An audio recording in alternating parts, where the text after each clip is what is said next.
Es uno de los políticos en los años recientes quizá con peor fama pública, pero tiene una larguísima trayectoria en la izquierda mexicana. Durante años fue de los hombres más cercanos al ahora presidente Andrés Manuel López Obrador, pero su carrera política se descarriló en el 2004, cuando lo grabaron y exhibieron recibiendo fajos de billetes del empresario argentino-mexicano Carlos Ahumada. Estos videoescándalos lo llevaron a ganarse el apodo del señor de las ligas y lo convirtieron en símbolo de corrupción. A raíz de este caso pasó más de 8 meses en prisión, pero fue finalmente exonerado por la justicia mexicana. Hoy sigue teniendo muchísima influencia política, que aún ahora, desde las sombras, la tiene un gran operador, sobre todo en la Ciudad de México. Hoy, solo con Adela, el profesor René Bejarano. Profesor, me da gusto verte. Gracias, Adela. ¿Cómo recuerdas ese episodio? Fue una maquinación político-mediática de el entonces presidente Vicente Fox, coludido con Carlos Salinas y en acuerdo con Televisa, para dañar y perjudicar las aspiraciones políticas de López Obrador. Fue una celada inescrupulosa, carente de ética periodística, de quienes la urdieron.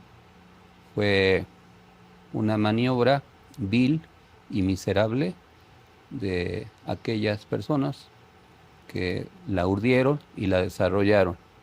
Y hubo un linchamiento mediático. Tú dices de la fama pública, eso ha cambiado, pero sí está asociada a la manera en que los medios asociados al poder político de entonces trataron el tema, lo reprodujeron muchas veces sin objetividad, muchas veces fuera de contexto, sin la información completa de lo que había sucedido. Me dices que de manera inescrupulosa se manejó tu caso. Inescrupuloso también fue pues que tú recibieras fajos de dinero. Eso yo lo reconocí, pero eso no era un delito. Todos sabemos que los medios, por ejemplo, y más en ese entonces, acostumbraban pues vender infomerciales, pactar entrevistas, comprar publicidad disfrazada de entrevistas. Muchos políticos, para darse a conocer o para manejar su imagen, contratan medios, ahora pautas en las redes sociales, y mucho de eso se hace de manera oscura. Ese dinero, que no fue ni la primera ni la última vez que tú recibiste dinero, ¿para qué lo usaste, René? Yo lo declaré ante la autoridad, era muy poco comparado con las cuantiosas cantidades que los medios, los periodistas, los publicistas reciben y han recibido. Y yo lo usé, como lo dije, para apoyar algunas campañas. No soy infidente y a mí no me gusta andar declarando a quién se lo di, pero además, pues fue investigado. A mí me acusaron... Yo por eso dije que saliste exonerado, pues sí, ¿no? De 8, fíjate, fueron 8 procesos del Fuero Común y del Fuero Federal. De los 8, salí exonerado. Me hicieron una auditoría de mi gestión en la Asamblea Legislativa y no encontraron ninguna irregularidad. El INE hizo una investigación, también el Instituto Electoral de la Ciudad de México y la Contraloría del Gobierno de la Ciudad de México, y no encontraron nada. Y en mi caso nunca se pudo acreditar que yo tuviera una propiedad inexplicable, que hubiera hecho viajes al extranjero, que tuviera vehículos que no pudiera comprobar. Es más, sigo viviendo en la misma casa de aquel entonces. No pudieron acreditar nada porque no había nada, a diferencia de muchos de los que me han acusado. ¿Había el video? Pues sí, el video manipulado y editado. Y me presionaron mucho para que yo incriminara a López Obrador, que ese era el verdadero objetivo. Hubo otros casos, por ejemplo, Gustavo Ponce, Francisco Martínez Rojo y otros. Carlos Simas. No, pero estos dos primeros que mencioné, ellos sí tuvieron problemas para acreditar su riqueza. Por eso Gustavo, pues hasta fue sentenciado, culpable. Ya no se diga Francisco. En mi caso no. Octavio Flores Millán. Entonces no había objetividad de parte de los medios. Las empresas televisoras fraguaron un complot mediático con fines político-electorales, como luego lo confesó el propio Ahumada. Luego él mismo, cuando se peleó con Rosario y cuando ya no le cumplieron los millones de dólares que le prometieron para ¿Por qué hablas con tanta certeza de eso? Pues porque Rosario ha insistido mucho en que ella fue traicionada también por Carlos Ahumada. Mira, hay muchísimas pruebas y evidencias. Claro que a veces los cómplices se pelean, y más cuando existe pasión de por medio. Pero hay muchas pruebas. Por ejemplo, cuando yo estaba sometido a proceso, tuve acceso al expediente de la deportación de Ahumada. Andrés Manuel habla del guión que prepararon para los medios. Ese guión estaba en el expediente cuando las autoridades cubanas lo deportaron. Y en la contraportada, en la parte de atrás de ese guión, que era el plan mediático, había una carta de amor de Rosario Robles, de puño y letra. Eso lo... Bueno, se sabía de la relación pero ahí estaba el plan Rosario mediático. Entonces, que diga que no sabía. ¿Cómo te recuperas tú de un trancazo así, René? Porque tú eras un hombre con mucho futuro político. Yo cuando empecé a participar políticamente tenía 14 años en la Escuela Nacional de Maestros. Me formé en la izquierda. Me invitaron a participar grupos espartaquistas vinculados a lo que había formado José Revueltas. Y siempre he participado en la izquierda y nunca he dejado de pertenecer a la izquierda. Me formé así. Uno forma su carácter a partir de la introspección que uno hace del examen, y las adversidades te pueden hundir, pueden llevarte hasta el suicidio, o te pueden terminar fortaleciendo, modificando tu personalidad, desarrollando lo que es. Pero como yo me mantuve en la misma línea, no me presté a delatar, por más que me presionaron, ni a traicionar, no a una persona, sino a una causa. Y como además... Sí, bueno, pero era una causa también representada por una sí, claro, persona. Las causas las representan personas. Y tú siendo muy, muy cercano a esa persona. Pero yo pude haber, como muchos, en circunstancias difíciles, haber traicionado a mis amigos, conocidos, haberme traicionado a mí mismo, pero no lo hice. Y además... ¿Cómo te recuperas ese momento? Porque además sé que eres un hombre que registras todo, escribes todo. No sé si hasta hoy sigas teniendo un diario. Ahora ya lo hago más en la computadora, porque la escritura a mano es más difícil, pero todos los días registro.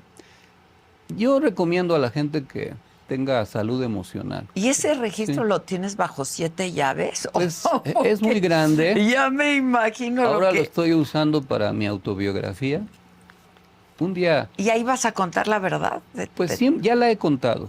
No es cosa que no la haya dicho. Lo que pasa es que a veces no se registra lo que uno dice. Ahora, pues hay muchas cosas que por respeto a otras personas no se dicen, por cuidado, porque algunas personas son activos políticos, pero a mí no me gusta dañar ni hacer anuncios espectaculares para salir.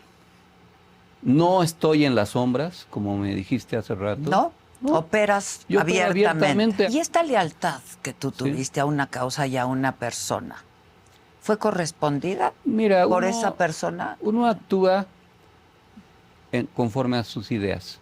Sin esperar, nada a cambio. Es lo mejor para no defraudarse. Hay una parte de una novela de Martín Luis Guzmán, En la sombra del caudillo, en donde Ashkana González, que es el personaje, habla de la amistad. Y dice Ashkana que la amistad no existe en política. Quien espera retribución, reconocimiento en la política, se defrauda y se frustra.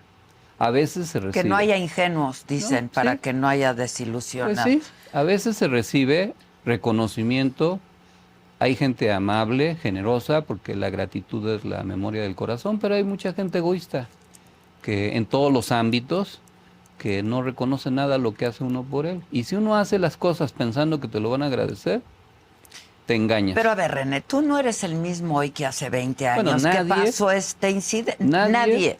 Todos cambiamos. Pues claro que sí. De muchas maneras. Y maduramos y evolucionamos, ¿o no? ¿O no? O involucionamos. O involucionamos, pero ¿no? Pero en ese momento, ¿no te sentiste traicionado? No, yo me sentí incómodo. En una parte de mi autobiografía que voy a publicar en unos meses quizás. ¿Nos puedes adelantar algo? Pues ahí hay una parte que se llama Cautiverio y Yo Confieso, que es Yo Confieso es tomado del libro de Yo Acuso de Víctor Hugo. Sí, sí. Pero es un monólogo, una redacción basada en prosa poética de mi experiencia en la cárcel y de los sentimientos que se desarrollaron en esa experiencia en cautiverio y cómo viví en diversos momentos y en diversos temas esa experiencia. ¿Cómo lo viviste? Pues es traumático, es una experiencia traumática, es doloroso, hay un sentimiento de pérdida, hay una disminución de la autoestima, hay cierta dosis de arrepentimiento, hay necesidad de ser introspectivo, de evaluar, de tratar de corregir, desde luego de pensar qué sigue, de cómo salir del atolladero, porque cuando yo llegué a la cárcel un custodio me dijo, mira, aquí todo el mundo sabe cómo y cuándo entra, pero nunca se sabe ni cómo ni cuándo sales. Y lo que mata mucho ahí o desgasta es la incertidumbre. Estando en la cárcel planeé formar el Movimiento Nacional por la Esperanza, que hasta la fecha es la estructura de organización que mantengo, ya va a cumplir 20 años. Y también, pues, colocarme en un nivel diferente. ¿Pero qué pasó con Andrés Manuel en ese momento? Pues él ya lo ha escrito, él estaba en su fase para crear su campaña. Pero no me digas qué escribió él, dime tú, desde tu perspectiva, ¿cómo viviste tú? Bueno, yo tuve que ser muy cuidadoso porque como estaba en el CISEN metida la gente de Fox y querían destruirlo a él, la primera reflexión acertada que tuve aún en medio del shock, pues fue no hablar por teléfono, porque ya sabes que intervienen las llamadas.